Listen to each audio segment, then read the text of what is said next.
Area 51 तो UFOs के अनोखे हथियारों और एलियंस वगैरह का पर्याय बन के रह गया है। आज भी लोग इस जगह को सेना और सरकार के खुफिया राजों से भरा हुआ मानते हैं। इस वीडियो में हम आपके लिए लाए हैं एरिया 51 से जुड़े 10 ऐसे ही हैरान कर देने वाले राज। नंबर 10, खुफिया सुरंगें। यह हवाई तस्वीर दिखाती है कि एरिया 51 साइज में कुछ खास बड़ा नहीं है। वैसे लंबे समय से अफवाह चली आ रही है कि यह पूरा इलाका सुरंगों के नेटवर्क से भरा पड़ा है। ये सुरंगें सीक्रेट एक्सपेरिमेंट्स के साथ साथ स्टाफ को गुपचुप अंदर बाहर आने जाने में मदद करती हैं। अगर ये सच है तो मन में सवाल आता है कि वो लोग आखिर क्या छिपाने की कोशिश कर रहे हैं, क्योंकि इन सुरंगों को बनाने में बहुत पैसा और मेहनत खर्च हुई होगी। Number 9, harp.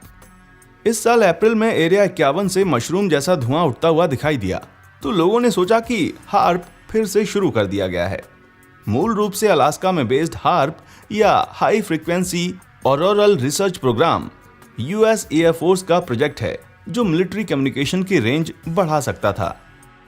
कुछ देशों ने आपत्ति की कि आयनोस्फीयर से छेड़छाड़ ठीक नहीं है, जिसके बाद अटकलें लगाई जाने लगी कि शायद ये मौसम कंट्रोल करने का कोई तरीका है। वैसे साल 2013 में इस प्रोजेक्ट को रोक दिया गया और 2014 में पूरी तरह बंद कर दिया गया, मगर लगता है ये प्रोजेक्ट शायद फिर से शुरू कर दिया गया है। Number 8, energy weapon development. ये एक लेजर हथियार है जिसे यूएस नेवी अपने नए पोतों पर रक्षा उपाय के रूप में इस्तेमाल करती है। माना जाता है कि एरिया 51 में एलियंस से छीने हुए फ्रेंडली एलियंस द्वारा गिफ्ट किए गए एनर्जी वेपन्स पर सालों से रिसर्च चल रही है। अगर ये सच है तो ये टेक्नोलॉजी तो वाकई अमेरिका को फिर से दुनिया का राजा बना देगी। नंबर 7, यूएफओ की बातें छिपाना। 1947 में रोजवेल न्यू मैक्सिको की एक रांच में एक यूएफओ क्रैश हुई, जिसके अवशेषों को एरिया 51 ले जाया गया और 1970 तक ये मामला एकदम शांत रहा। फिर 1978-1990 के बीच यूएफओ शोधकर्ताओं ने रोजवेल घटना से जुड़े सैकड़ों लोगों का बयान लिया, जिसके बाद वे इस नतीजे पर पहुंचे कि क्रैश की बात सच है और सरकार ने यूएफओ का मलबा और एलियंस की डेड बॉडीज जब्त करके बात को दबा दिया। इस किस्से के मीडिया कवरेज के दौरान रेडियो होस्ट आर्ट बेल को एरिया 51 में काम करने का दावा करने वाले एक आदमी का फोन आया, जो काफी घबराया हुआ लग रहा था। उस आदमी ने इस मुद्दे पर यह कहा, लिंक देखिए।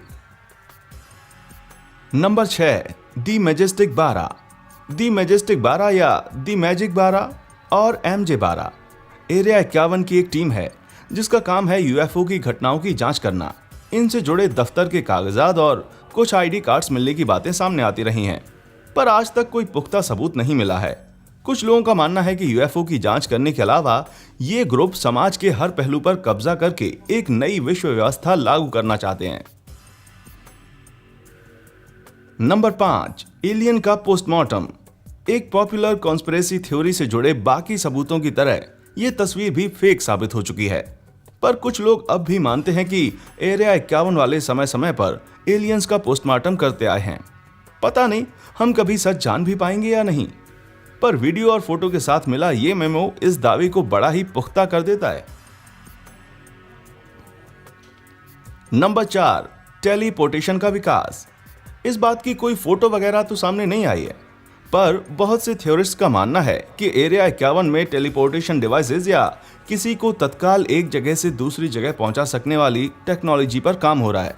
ज्यादातर लोगों को ये पागलों वाली बातें लगेंगी, पर अगर आपको एलियंस पर यकीन है तो टेलीपोर्टेशन कोई बड़ी चीज नहीं है। इस टेक्नोलॉजी से ना सिर्फ सेना जबरदस्त तबाही मचा सकती है, बल्कि इससे यह भी सिद्ध हो जाएगा कि अमेरिकी सरकार की एलियंस के साथ लंबे समय से सांठगांठ रही है। लोगों का कहना है कि एनर्जी या लेजर वेपन्स में यूज होने वाली लेजर से छोटी छोटी चीजों को एक जगह से दूसरी जगह भेजा गया है और इसी से टेलीपोर्टेशन का विकास किया गया है। Number 3, aurora. ऑरोरा को एक जबरदस्त स्पाई प्लेन के रूप में विकसित किया जा रहा है, पर कुछ लोगों का कहना है कि इस प्लेन की बातें महज अफवाह हैं। ऑरोरा का सबसे पक्का सबूत ये दिया जाता है कि यूएस और यूके के कई इलाकों में अक्सर तेज धमाकों जैसी आवाजें सुनाई देती हैं, जो under experiment pulse detonation engine की आवाज है।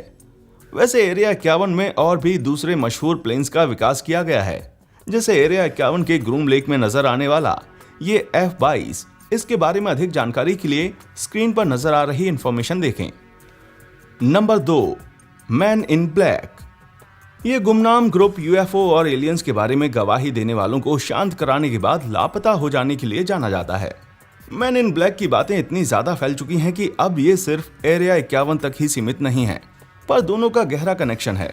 अभी हाल ही में 17 अगस्त 2016 को वेनेशियन पैसेंजर एयरप्लेन्स को लास वेगस के एक एयरपोर्ट से सीधे एरिया 51 के लिए उड़ान भरते हुए देखा गया। गवाहों का कहना है कि वे प्लेन्स मैन इन ब्लैक को ले जा रहे थे।